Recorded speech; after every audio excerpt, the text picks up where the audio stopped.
that brings about oneness according to their definition. And the simplest definition is, or the way I would describe it, is being able to experience one's connectedness to the whole of the creation, which we are on a particular level, to be able to experience that simultaneous to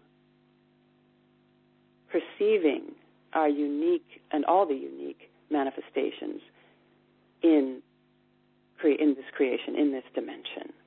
Because usually we're kind of in one state or the other. If we're good at doing meditation or certain types of spiritual practices, we kind of lose touch with this physical dimension.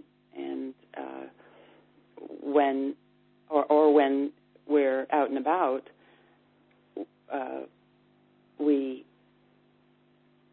find ourselves getting mesmerized by the physical plane and not experiencing, or the mind gets overly active, and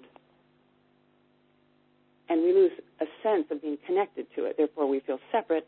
When we feel separate, we don't feel safe. We don't feel all sorts of, the compassion that we can feel if we feel connected to something or someone who's having a hard time, let's say, and we feel totally separate from them. We are more afraid of them than we are compassionate. And so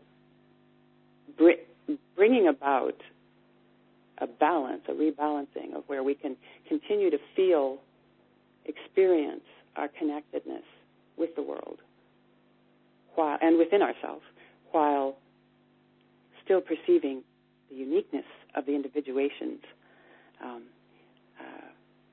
That's the oneness.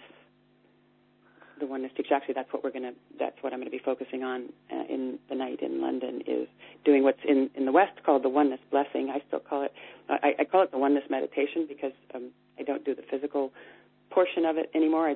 We do it by intention, and we do it by meditating together. And it's very powerful. It's kind of hard to describe because it's very experiential. Absolutely. Now, I want to find out more about this workshop in a moment. Konstantin, as a spiritual teacher, what is the role of oneness? What does oneness mean from your perspective as a teacher? A sense of interconnectivity within oneself, with the external environment, and extending that to as far as your conscious mind enables you to. We're told through scientific media that the universe is vast and light years in its expansiveness, and in some cases it's so vast that it's impossible to describe how far. But for most people that would be, I think, very difficult to try to extend their awareness that far. So start with the self and begin to understand the many components and how they are all connected. Understand them from within the self and begin to communicate those different components to each other. Because one thing I've come to see over many years of work with people is how little most of us actually know about ourselves. There are many ways of get in touch, especially from thoughts and intellect, all the emotions. The physical body has an enormous amount to disclose and teach, especially how much is stored, but how much also is not known and not disclosed, because the conscious mind doesn't have a reference for what information can come from it. And from there, using the external environment, when I say that, I mean nature and life, and looking at aspects of our external direct environment and the natural environment as a mirror to those aspects of ourselves which represent our true nature and our essential self. You're listening to the Consciousness Revolution Show with myself, Harun Rabbani, and our guests, Lindsay Wagner, Bionic Woman formerly, and also Konstantin Pavlidis. Now, we're going to take listeners' questions in right now. Neva Barron from Ann Arbor in Michigan, USA, I hope I've pronounced your name correctly, says, Lindsay, please go into a little more detail about explaining the term life force. Lindsay? Yeah, I'm here. Okay, just checking. So can you Hello, Neva. What you mean by life force? Life force.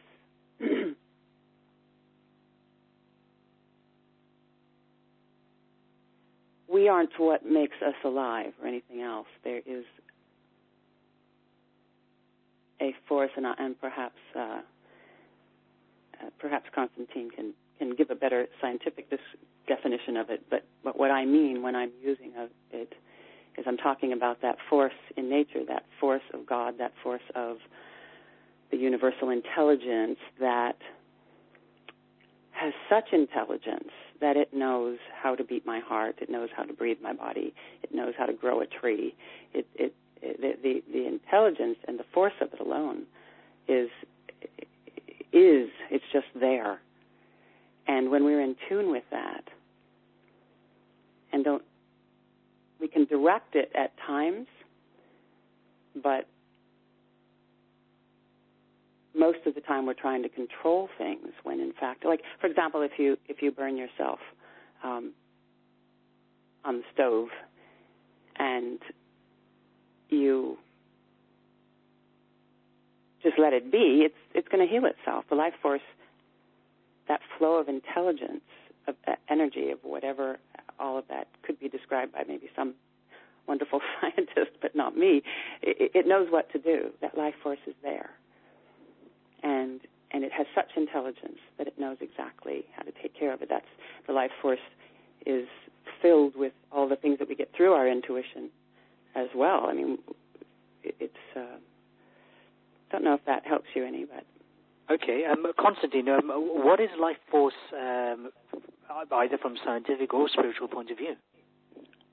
Well, I think life force translates from force vital, which is bioenergy. It can be seen as prana, ki, chi, lung. All cultures have a different word for it, and they're meaning the same thing. And I agree with Lindsay in terms of it having a link with